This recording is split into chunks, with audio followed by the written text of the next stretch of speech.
Pues parece que vamos dando comienzo a esta sesión en la que tenemos el placer de contar con el doctor Ocaña. Hola. Doctor Ocaña, Bueno, no, he entendido, yo no soy médico, yo soy piloto. comandante de Hernando Sí, Clube. sí, sí, ya me gustaría, pero no. Bueno, Eh, buenos días, comandante. Hola, buenos días. Bueno, pues nada, me presento, mi nombre es José María Ocaña, soy piloto de transporte de línea aérea. En estos momentos estoy trabajando de comandante en la compañía Air Nostrum. Y aparte soy ingeniero técnico aeronáutico y nada, voy a intentar pues explicar un poco las particularidades y cómo se afrontaría lo que sería una emergencia médica en vuelo, ¿vale? Entonces voy a compartir esto. ¿Se ve? Eh, Sí, sí, sí, sin problema. vale. A ver. Bueno, pues nuestra charla de hoy sobre emergencias médicas en vuelo. Para empezar, quiero empezar con una historia y nos vamos a remontar a 1995 y nuestra protagonista de hoy va a ser Paula Dixon, que es una mujer de 39 años que camino del aeropuerto está en Hong Kong, camino del aeropuerto de Londres para coger un vuelo, pues tiene un accidente de moto. Total, que va a perder ese vuelo, pero bueno, va a conseguir plaza en el siguiente vuelo y una vez que está momentos antes de despegar, se va a empezar a quejar de un dolor en el antebrazo. ¿Vale? Aquí es donde van a aparecer nuestros siguientes protagonistas, que van a ser los doctores Angus Wallace y Tom Wong, el cual con la información que les proporciona Paula y un breve examen, pues determinan que tiene una fractura leve y el vuelo continúa. Entonces, pero cuando llevamos 2 horas en el vuelo, la pasajera se empieza a quejar de un dolor en el pecho y los doctores vuelven a examinarla, esta vez ya con un poco más de detalle, y descubren que tiene, aparte del antebrazo roto, tiene varias costillas también rotas y se le ha originado un neumotórax a tensión por una punción en el pulmón izquierdo. ¿Vale? En estos momentos, el aeropuerto que tiene más próximo es el de Nueva Delhi y el doctor Wallace va a determinar que proceder a ese aeropuerto no es lo mejor porque en el descenso se va a producir un aumento de la presión de aire dentro de cabina y eso podría matar a la paciente. Entonces llega a la conclusión de que para salvarle la vida va a tener que operarla. ¿Con qué dispone a bordo? Pues en el botiquín del avión va a encontrar lidocaína que va a usar como un anestésico local. Luego también va a contar con un catéter urinario, pero que es demasiado blando para usarlo como tubo torácico, con lo cual va a tener que improvisar un trocar con una percha de metal para endurecerlo y poder introducirlo en la cavidad torácica. Y luego va a usar una botella de agua con agujeros en la tapa para hacer una válvula de retención. ¿Vale? Son las herramientas con las que contaba. El doctor Wong va a practicar una incisión en el torso y como no tiene pinzas quirúrgicas, lo que va a usar es un tenedor y un cuchillo para mantener la incisión abierta y poder introducir el catéter. Con eso consiguen aliviarle la presión que tenía dentro por el neumotórax y la pasajera va a terminar su vuelo en Londres viendo películas y sin ningún incidente más reseñable hasta ese punto. Esta pasajera tuvo la suerte de que el doctor Wallace conocía en qué ambiente se estaba moviendo y pudo determinar que la única opción que tenía para poder salvarle la vida era operarla allí mismo, porque si hubiera descendido probablemente lo hubiera matado.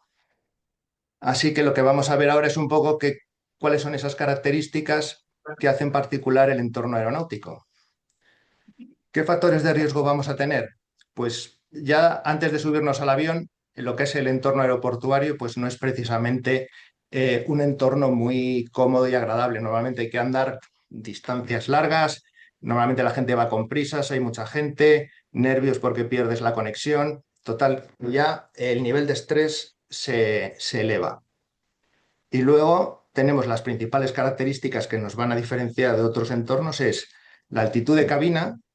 Dentro del avión no estamos a una altitud equivalente al nivel del mar, sino que se suele mantener una altitud de cabina aproximadamente de entre 6.000 y 8.000 pies, que sería más o menos lo equivalente a estar en Ciudad de México o en Bogotá, con lo cual una especie de parecido a lo que sería el mal de altura.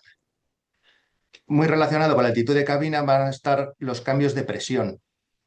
La presión dentro de la cabina no va a ser constante, sino que va a partir desde la presión que tengamos en el aeropuerto donde salimos, va a descender hasta que alcance el nivel de crucero y luego cuando descendamos volverá a aumentar para igualarse con la presión que tengamos en el aeropuerto en el que vamos a aterrizar. Esos cambios de presión pues, van a producir variaciones en los gases que hay en el interior del cuerpo y pueden generar barotraumatismos. Luego tenemos la inmovilidad, el famoso síndrome de la clase turista. Ya sabemos todos que los asientos de los aviones no es lo más cómodo y no tenemos el máximo espacio disponible y eso pues, puede dar problemas circulatorios en los miembros inferiores por la estrechez que vamos a tener durante varias horas y eso puede incrementar el riesgo de una enfermedad tromboembólica venosa. Luego la baja humedad que hay, que es dentro del avión, es equivalente a la que tendríamos en el desierto, aproximadamente, con humedades de entre un 10 y un 20%, y eso se debe a que el aire que se inyecta dentro de la cabina se sangra de los motores que a su vez cogen el aire de la altitud a la que esté volando el avión. Y a esos niveles el vapor de agua que hay es muy poco, la humedad es muy escasa y aparte el aire está muy frío, entre -50 y -65 grados, así un poco de media según el nivel. Con lo cual tenemos que calentar ese aire y aparte al calentarlo pues lo vamos a resecar todavía más. Luego tenemos también que la fatiga que nos produce las vibraciones del motor y el ruido que hay, que ya no es que sea incómodo y pueda aumentar el nivel de estrés, sino que, por ejemplo, si tuviera que usar un estetoscopio, pues ese ruido nos va a dificultar a la hora de poder escuchar. Y si ya nuestro vuelo cruza usos horarios, pues ya entonces el famoso jet lag, con la alteración de los ritmos circadianos, pues que nos va a aumentar también la fatiga. Entonces, ¿en qué entorno se nos va a desarrollar esta emergencia en vuelo? Pues el entorno físico es un recinto pequeño, confinado, sin mucho espacio, especialmente los aviones que tienen un solo pasillo, que son los que hacen los vuelos cortos y medios, donde realmente no hay mucho espacio para poder atender a un paciente. Principalmente puede ser en la zona de los galleys, que suele haber dos, uno delante y otro detrás, dependiendo del avión y es el único sitio donde realmente podríamos atender o tumbar a un pasajero, por ejemplo, en una posición lateral de seguridad, porque el pasillo no sería un buen sitio ya que estamos obstruyendo las posibles vías de evacuación. No tenemos que olvidar que, aparte de tener una emergencia médica, tenemos que estar preparados por si surgiera cualquier otro incidente en vuelo. No podemos limitar todo a la emergencia médica. Y luego el ámbito de lo que es una operación de vuelo pues tiene sus restricciones. El avión no se puede parar en cualquier sitio, necesita un aeropuerto adecuado y eso va a depender de varios factores, como puede ser el peso máximo al aterrizaje, porque todos los aviones tienen un peso máximo con el que pueden aterrizar. Y si a lo mejor la emergencia se nos presenta nada más despegar, todavía no hemos quemado suficiente combustible y entonces pesamos demasiado y no podríamos aterrizar inmediatamente. Podríamos lanzar combustible, pero eso tampoco se puede hacer en cualquier sitio. Habría que buscar una zona adecuada para lanzar el combustible. Además de que pueda haber factores meteorológicos, pues que haya niebla en el aeropuerto, haya tormentas, cualquier limitación meteorológica nos puede afectar. Y luego aparte no estamos solos, el tráfico aéreo también nos va a condicionar porque en aeropuertos principales como pueda ser Madrid, Barcelona, París, hay muchísimo tráfico, entonces el control nos tendría que hacer un hueco a nosotros para meternos en caso de que tuviéramos que volver por una emergencia. ¿Por qué hemos elegido volar a una altitud de 6.000, 8.000 pies dentro de la cabina? Pues porque se ha visto que la presión del oxígeno a esas altitudes va a oscilar entre un 70 y un 100 milímetros de mercurio, lo cual nos va a dar una saturación en sangre de alrededor del 95% y tal, que para una persona sana se considera que es bueno. Por debajo de 60 milímetros de mercurio, ya acercándonos a los 10.000 pies, se empieza a considerar ya que es bajo y podríamos empezar a entrar en problemas de falta de oxígeno, lo que sería un cuadro de hipoxia. ¿Vale? Por eso elegimos esas altitudes. Pero podríamos decir también, y bueno, ¿y por qué no en vez de 6.000 8.000 simulamos nivel del mar? Vale, pues entonces aquí nos surge un problema de ingeniería y es que según vamos subiendo, la presión exterior va disminuyendo, con lo cual la diferencia de presión que hay entre el interior y el exterior del avión va aumentando y eso va a generar una carga sobre el fuselaje que está en torno a unos 700 kilos por cada pulgada cuadrada de diferencia de presión entre interior y exterior.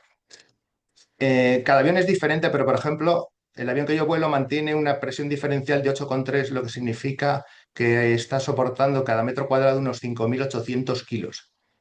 Si bajáramos esta altitud, que en este caso vemos que son 6.000 pies para un nivel de vuelo de 350, eh, al final el fuselaje explotaría como un globo, entonces tenemos que poner el límite en algún lado, ¿vale? Que lo representa esta línea. Entonces, según vamos subiendo, si el avión va subiendo, se va reduciendo despacio la altitud de cabina hasta que llega un punto que esa presión diferencial se acerca al límite de 8,3 y entonces ya se mantiene constante y sube.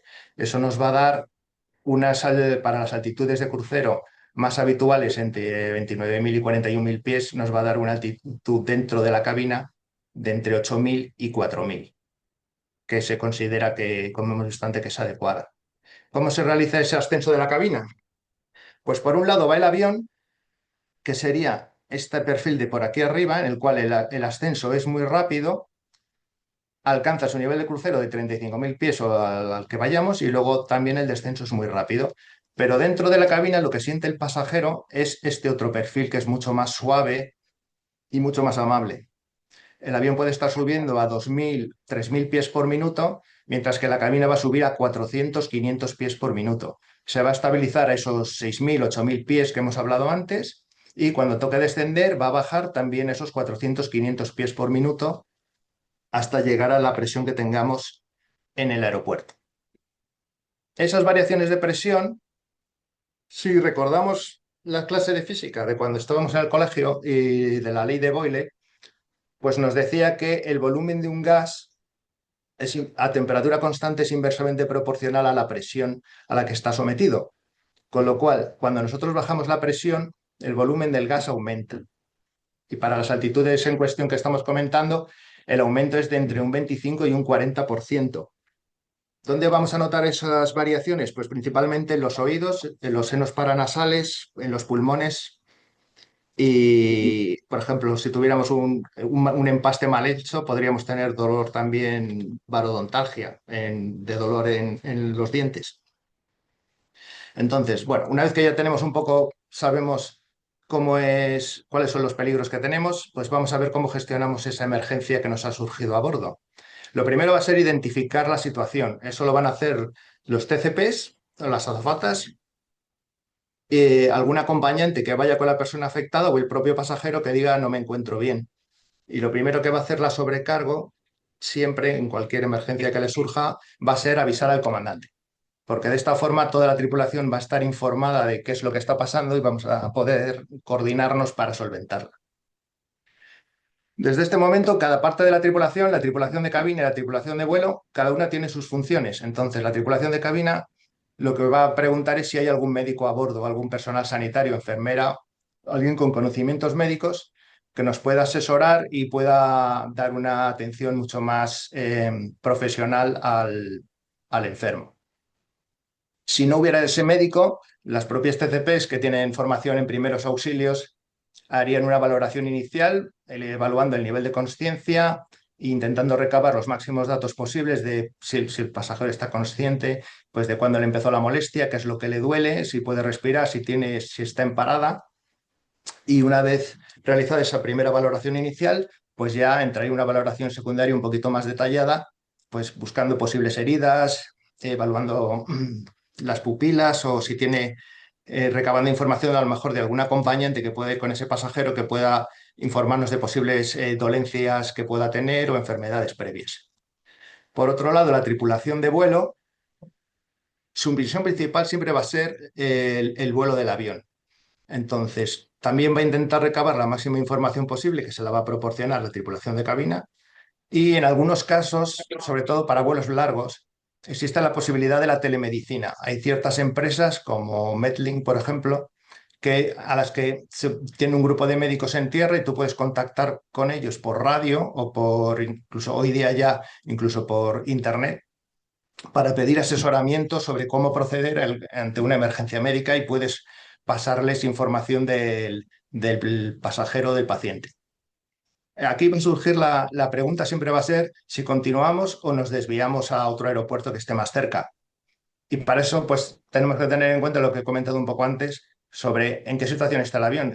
Si el avión está muy pesado, porque cuanto más pese va a necesitar aeropuertos con pistas más largas, la meteorología que hay, cuánto combustible nos queda y si el aeropuerto que tenemos más cerca es adecuado, porque a lo mejor no hay servicios médicos. Perdón. Por ejemplo, La Coruña no cuenta con médico en el propio aeropuerto, tiene que venir de la ciudad, mientras que Santiago de Compostela sí tiene médico en el aeropuerto, cuál sería un factor a tener en cuenta a la hora de elegir a qué aeropuerto nos desviamos. Y vamos a tener que hablar con el control de tráfico. Hay una llamada internacional que es el PAN, que lo que significa es, le estás diciendo al controlador que tienes una urgencia y que necesitas prioridad por el motivo que sea. El control nos va a dar descenso, va a poner a otros tráficos que puedan estar por delante de nuestra en esperas y nos va a dar la aproximación al aeropuerto lo antes posible. Y aparte y va a solicitar la presencia de los equipos médicos una vez que lleguemos. Con toda la información que tenemos, tanto de cabina, situaciones meteorológicas, etcétera, vamos a usar un modelo de toma de decisiones que lo que va a intentar es que tomemos la mejor decisión en escenarios de emergencias o de estrés. Hay varios, eso al final eso es un acrónimo, hay varios, nosotros utilizamos el TEDODAR, hay otro como el PAYOSI, pero básicamente son todos iguales. Entonces, lo que hacemos primero es evaluar el tiempo. ¿Cuánto tiempo disponemos para tomar la decisión? Si el pasajero está consciente o está siendo atendido por un médico o está convulsionando o está en parada, por ejemplo, para la hora de saber si tenemos que decidirnos ya o tenemos tiempo. Luego, el diagnóstico sería evaluar las opciones que hay. Si el médico nos dice que es necesario aterrizar lo antes posible porque corre riesgo a la vida del paciente, pues será un factor a tener en cuenta. Luego también pues eso, las limitaciones del avión. Y luego las opciones, con toda esa información, evaluamos las opciones que tenemos entre toda la tripulación y decidimos una. Y una vez que la hemos decidido, la aplicamos y asignamos tareas. Eso significa que, por ejemplo, la tripulación de vuelo, uno de los pilotos se va a dedicar exclusivamente a volar el avión y hablar con el control, porque lo que no podemos es que toda la tripulación esté pendiente de la emergencia y descuidar el vuelo del avión, porque se han producido accidentes precisamente por esa causa, que todo el mundo se focaliza en solucionar la emergencia y luego tenemos un accidente. Entonces, un piloto se va a centrar exclusivamente en volar el avión y no va a prestar atención a nada más, mientras que el otro piloto coordinará con la tripulación de cabina, con las posibles emergencias, solicitar las emergencias en tierra, hablar con la compañía, hablar con un médico que puede estar por la radio, etcétera.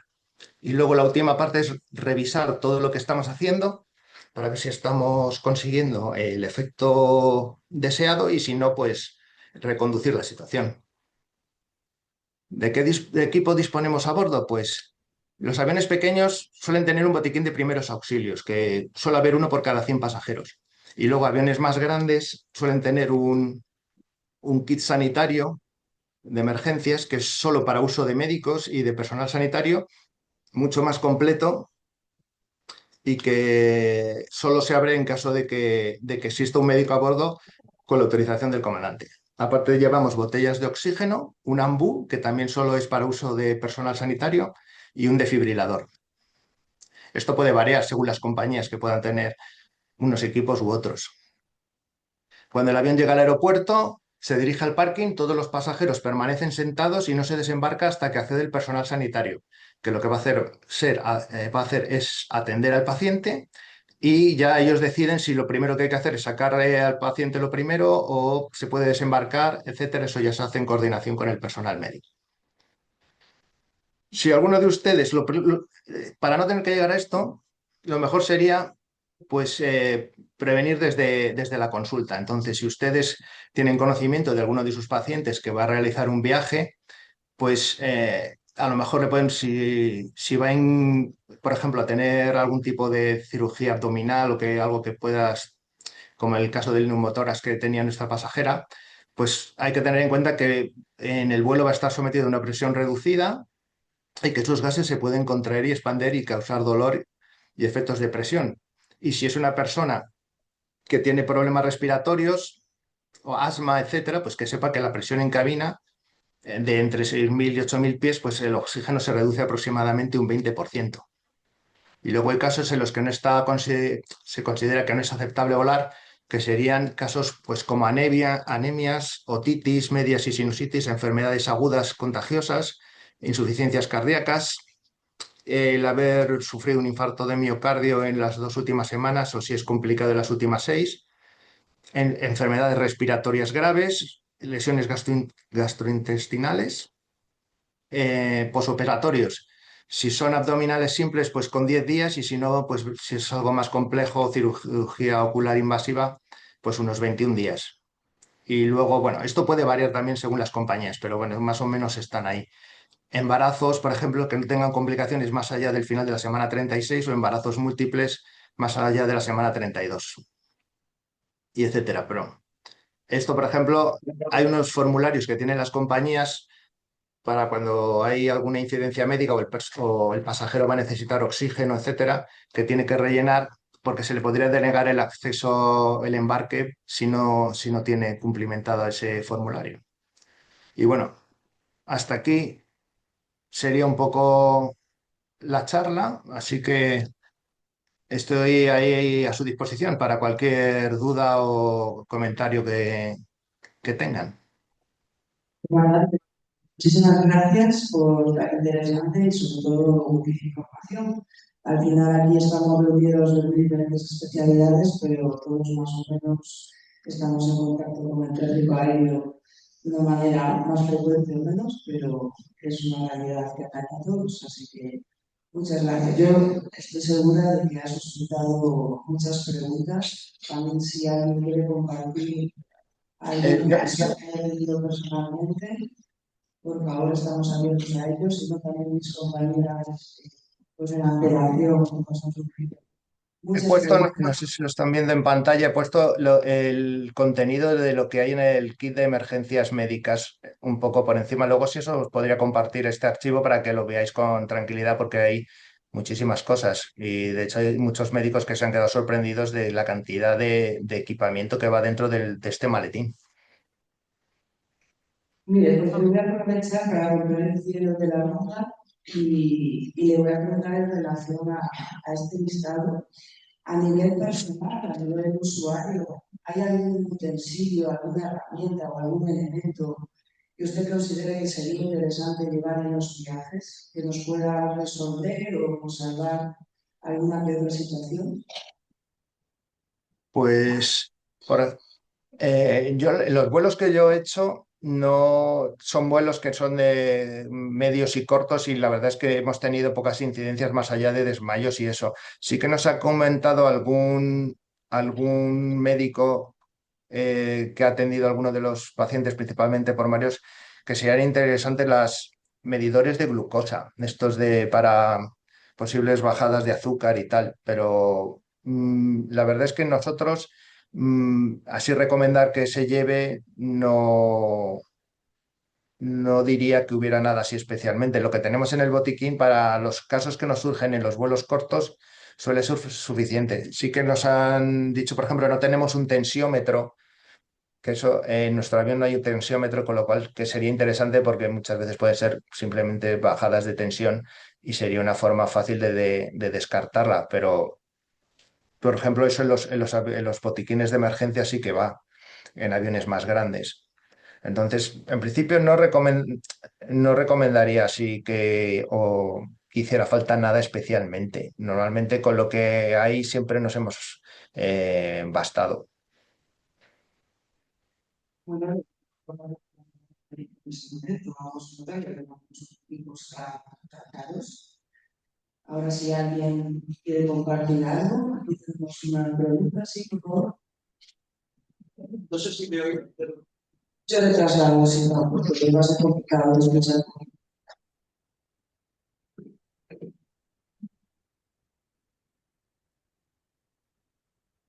bueno, yo una experiencia un vuelo internacional entre California y Amsterdam. Pero un momento, ¿cómo hacer escuchar? Se oye un poco mal. Sería a lo mejor interesante que viniese aquí, porque siempre que se escucha el ruido en la zona.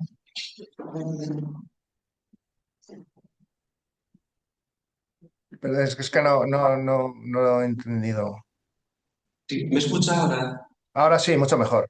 Bueno, yo quería contar una experiencia en un vuelo internacional entre Detroit y Amsterdam y a medio vuelo, pues la pregunta va enfocada a la responsabilidad civil que asumimos cuando nos llaman para algo. Entonces, a medio vuelo nos avisan, y ahí bueno, sería un médico y tal, y había un señor tirado en el pasillo, pálido, yo creí que estaba infartado, y en el avión no había ni el electrocardiograma y el botiquín era, bueno, la verdad es que me sorprendió de las pocas formas que tenía. Sí que tenía un tensímetro en este caso. La cuestión es que yo me presenté allí, había también una enfermera alemana que además era una enfermera de UCI y sabía bastante. Y la cosa es que a mí me piden el carnet de colegiado, bueno, mis actos, lógicamente, atendimos al señor, que el señor, en el tiempo que lo estuvimos mirando, mejoró un poco, parece que no tenía mucho dolor precordial. El comandante me pregunta, ¿cree usted que debemos de dar vuelta o seguir a medio vuelo? Y yo me veo allí y digo, bueno, pues no sé, será lo mismo que cuando más o menos a mitad de vuelo. Y digo, bueno, pues seguir, que no llegar a casa. Y a continuación me presenta cuatro folios, copia con todos mis datos, de tal manera que yo creo, entiendo que asumí la responsabilidad de la vida de aquel viajero y con la misma, bueno, sí, me regalaron 1000 vidas para viajar, con la compañía Northwest. Sí. Entonces, ¿qué responsabilidad asumimos cuando nos llaman para una actuación de este tipo que nosotros hacemos de buena fe y gratuitamente? Sí. No, vamos a ver, la responsabilidad siempre es de la compañía y básicamente es del comandante. O sea, aunque usted pueda recomendar desde su punto de vista médico desviar el avión, la decisión siempre va a ser del comandante y la responsabilidad es del comandante. En aviación la responsabilidad no se delega. O sea, la responsabilidad, el comandante puede delegar tareas o puede a lo mejor delegar lo que sería la asistencia del paciente en ese pasajero, ese médico que se ofrece a ayudar, pero la responsabilidad siempre va a ser suya. Entonces, en ese aspecto hay que estar bastante tranquilos. Incluso los americanos, que son propensos a denunciarte por cualquier cosa, tienen una normativa especial para estos casos, lo que se suele llamar normas o leyes del buen samaritano. Y es que básicamente te exime de responsabilidad, salvo que sea una negligencia muy, muy ostentosa. O sea, por lo que en principio el médico nunca va a ser responsable y si el médico usted recomienda dar la vuelta al avión, nadie le va a pedir ninguna explicación de por qué ha hecho esa sugerencia, porque la decisión final no la va a tomar usted, la va a tomar el comandante, porque a lo mejor usted recomienda que por la salud del paciente es mejor desviarse, pero el comandante puede decidir que no es el momento de desviarse por los motivos que he estado explicando antes. O simplemente porque a lo mejor otro asesoramiento que pueda tener de la compañía, como hemos dicho, por radio, por eso, pueda tener otros inputs y decida que no es el momento de desviarse. Entonces, en ese aspecto, yo creo que pueden estar tranquilos porque no la responsabilidad, salvo que sea una negligencia muy flagrante, pero que es el único caso que la normativa esta americana considera que se podría tomar alguna acción, pero o sea, la responsabilidad en ese caso yo creo que se puede estar bastante tranquilo. Lo normal es que se pida la identificación de la persona que va a ayudar, porque luego hay que rellenar, pues eso, hay que rellenar bastantes informes y formularios y siempre se pide más que nada para asegurarnos también que la persona que está presentándose como médico realmente lo es. Que vamos, es lo normal, pero bueno, siempre al final estás poniendo la vida de un paciente, de un pasajero, que es tu responsabilidad, a cargo de una persona que dice que tiene formación sanitaria, por eso siempre se pide la identificación. De hecho, hay compañías que si no, por lo que sea, en ese momento no lleva la identificación, permiten que se dé asesoramiento, pero no permiten tocar al paciente. O sea que esas son, dependiendo de la compañía, puede variar la política en una compañía o en otra. Pero en cuanto a responsabilidad, la responsabilidad siempre va a ser de la compañía y la decisión final siempre la va a tomar el comandante, no la va a tomar el médico. Gracias, creo que eso reporta cierto alivio a muchos de los aquí presentes. ¿Alguna otra cuestión? Nosotras. Hola, no sé si me escucha bien. Sí, lejos, pero creo que sí. A ver, ahora no. Si se puede acercar al micrófono sería lo mejor, porque es donde mejor se oye. ¿Mejoras?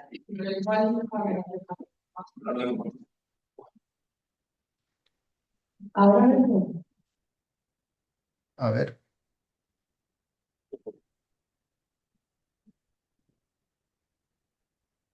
Hola, ahora mejor. Hola. Ah, perfecto. Bueno, yo soy una enfermera que está aquí en la mesa. También tenemos enfermeras y farmacéuticos en la sala. Sí. Yo ahora sí a título personal, porque creo que algunas preguntas que tenía pues las ha ido respondiendo bien por el público, bien en su exposición. Yo, por ejemplo, entiendo que en un vuelo hay un comandante y otro piloto, ¿no? Entiendo. Sí, En el caso de que sea el comandante el que tiene la emergencia, sí. ¿quién, digamos, supongo que será el piloto el que asume las funciones de comandante, o no sé cómo nos Sí. podría explicar? Si en el caso de la tripulación, o sea, es la tripulación la que tiene la emergencia, ¿cómo os coordináis? Sí, bueno, pues buena pregunta porque estamos hablando que siempre le pasa las emergencias a los pasajeros, pero la tripulación también se puede poner mala y de hecho ha pasado. Entonces hay una cadena de mando que está muy clara y es que después del comandante, si el comandante se incapacita, el primer oficial, que es el otro piloto que va a bordo, asume el mando y asume la responsabilidad. Si hubiera más, por ejemplo, otros pilotos de la compañía que fueran situados y van viajando de pasajeros, normalmente si hay un comandante que va de pasajero, ese comandante tomaría el puesto del piloto incapacitado y, y usaríamos cualquier otro tripulante que fuera a bordo, incluso de otras compañías, no para... La responsabilidad siempre quedaría dentro de lo que es la tripulación original, pero, por ejemplo, se podría solicitar la ayuda de otro piloto que fuera de otra compañía para ayudar al piloto que ha quedado en vuelo y al que esté incapacitado se le atendería pues como si fuera una emergencia médica más. Hombre, no es una emergencia médica más porque es más serio por el tema de hecho, se considera emergencia cuando la tripulación queda por debajo del mínimo requerido, que en este caso son el 99% de las veces son dos pilotos, se considera emergencia. Entonces se declararía una emergencia a ATC y tendríamos prioridad para aterrizar lo antes posible. Que es la diferencia entre la otra llamada que comentaba en la exposición, que es el pan, pan, pan. Eso es una llamada de urgencia. Lo que dices es que no estás en peligro de muerte, pero necesitas prioridad para aterrizar, mientras que el otro sería un Mayday. Y el Mayday es como de grado superior, con lo cual tenemos más prioridad si cabe que con el pan, pan. Pero siempre la cadena de mando ahí está muy, muy clara. Y ahí sí que se aterrizaría lo antes posible, porque ya al ser emergencia, ya lo de continuar, habría que valorarlo como todo, igual con las opciones que disponemos, usando el modelo que hemos visto antes, pero sí que se intentaría aterrizar lo antes posible. Igual que si fuera una azafata, por ejemplo, que también si es una azafata la que se pone mala, también estaríamos por debajo del número mínimo de tripulantes requeridos a bordo y también sería una emergencia, porque en caso de tener que hacer una evacuación, habría salidas que podrían no quedar cubiertas para la evacuación, con lo cual todo lo que sea perder un tripulante implica una emergencia. No sé si nos quedan minutos para una pregunta más.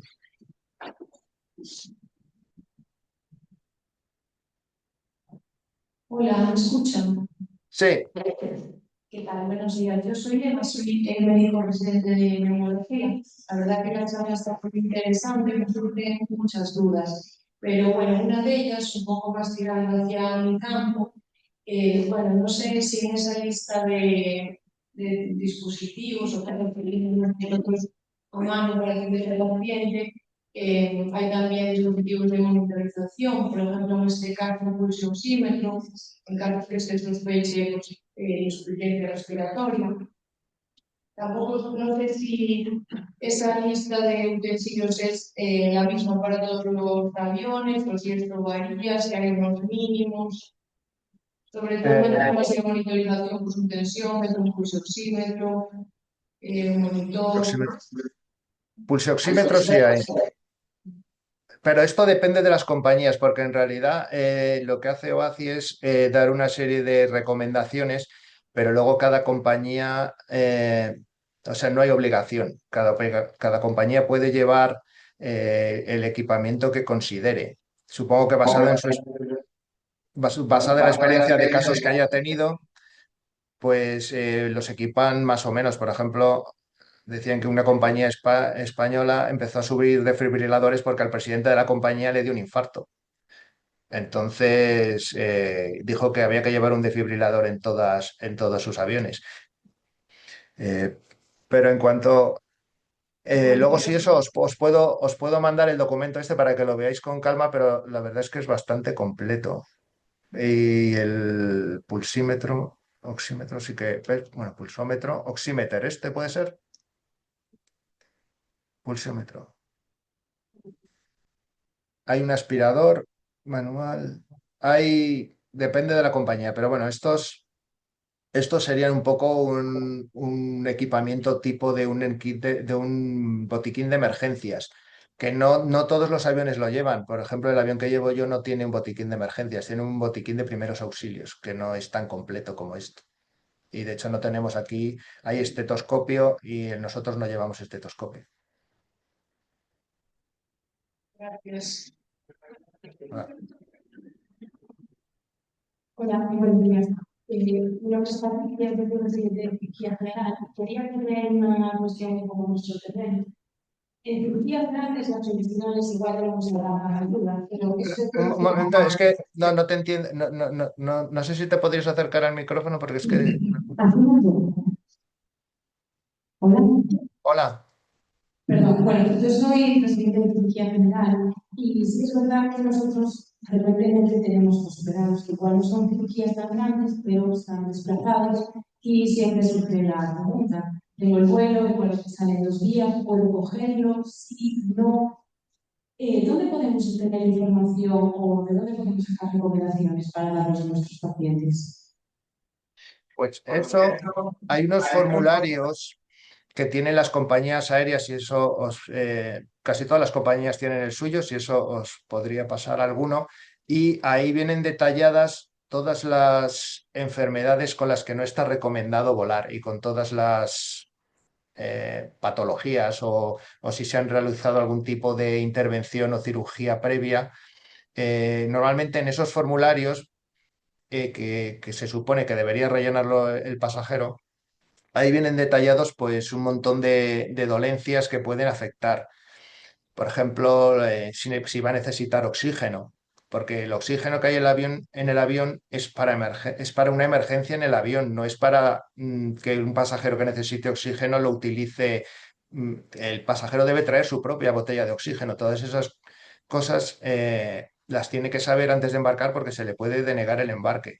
Entonces, cada compañía puede pedir o poner unas limitaciones, pero lo mejor es, si entras en la página de una compañía y buscas el formulario médico, ahí va a venir detallado un montón de enfermedades y casos para los cuales es necesario o no está recomendado volar.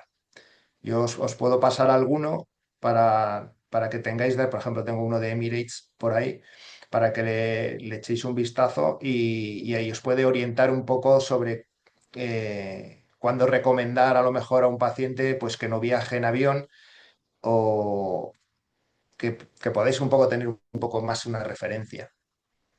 Si eso os lo puedo pasar luego en un email, por ejemplo, para que os lo distribuyáis y lo veáis y ahí saquéis vuestra información. Pero bueno, cualquier página de cualquier compañía, yo creo que si buscas el formulario médico lo vas a encontrar y ahí vas a tener referencias. Yo creo que sería interesante disponer de esos documentos. No sé si alguno más del público durante estos minutos se le ha ocurrido alguna otra cuestión o pregunta. Y si no, podemos finalizar con una última pregunta. Hola, ¿me escuchan bien? A ver, si te puedes acercar al micrófono te lo agradezco porque te entiendo regular. Igual que... Sí, a ver. Hola, soy Jesús, soy médico residente de la UCI. Te quería hacer una pregunta sobre los desfibriladores. Porque tengo entendido sobre todo que los vuelos aéreos tienen ciertas interferencias y no se puede utilizar para hacer vuelo, que es más seguro utilizarlo para las aterrizas. Y te preguntaba por la seguridad, si esto es cierto y si es completamente seguro utilizarlo durante un vuelo o si sería necesario aterrizar el avión. He entendido si lo de los equipos electrónicos, ¿no? ¿Puede Los ser? desfibriladores, los Ah, los desfibriladores. Eh, bueno, en los desfibriladores, al final eso es una descarga eléctrica, eso supongo que puede generar algún tipo de campo magnético, pero no, o sea, si se llevan a bordo es porque se pueden usar. No, lo que pasa es que es una cosa que se usa muy, muy puntualmente. De hecho, que yo sepa, eso se usa más, por ejemplo, en compañías que hacen vuelos de largo radio. Sí que he hablado con TCPs que me han dicho que lo suelen usar alguna vez al mes, porque normalmente esos vuelos suelen ser, aparte que son mucho más largos y da mucho más tiempo a que pasen cosas, suelen ir muchas sillas de ruedas, gente mayor con patologías, pero usar el desfibrilador en vuelo no daría ningún problema en principio. Además, se va a hacer en una fase que no es una fase crítica, como puede ser el despegue y el aterrizaje, con lo cual en crucero no va a haber especial problema en que se use.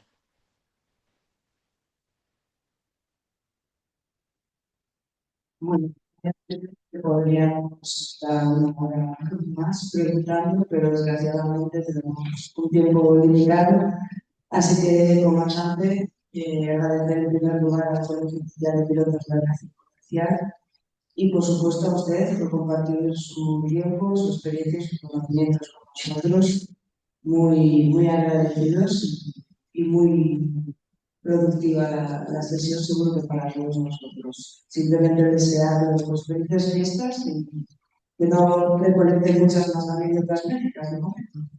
Nada, pues nada, muchas gracias a ustedes por asistir a esta charla y nada, estamos a su disposición para cualquier cosa que necesiten, cualquier duda y si coincidimos en algún vuelo desde La Coruña, desde Santiago, pues nada, encantados de recibirles y enseñarles más cosas ya in situ.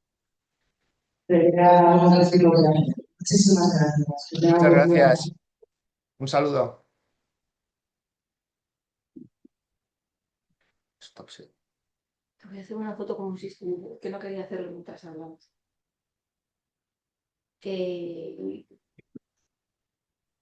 ¿Ya? ¿Me han cortado? Vale. Bueno, le das stop, sí. A ver. No, tú habla, como si Ah, sí, estuvieses, como si como estuviera si estuvieses- haciendo. Vale. como si estuvieses estando la charla. Entiendo. Sí, estamos aquí debatiendo con los médicos de las emergencias. Es que no quería hacerlo mientras hablabas, porque digo, igual te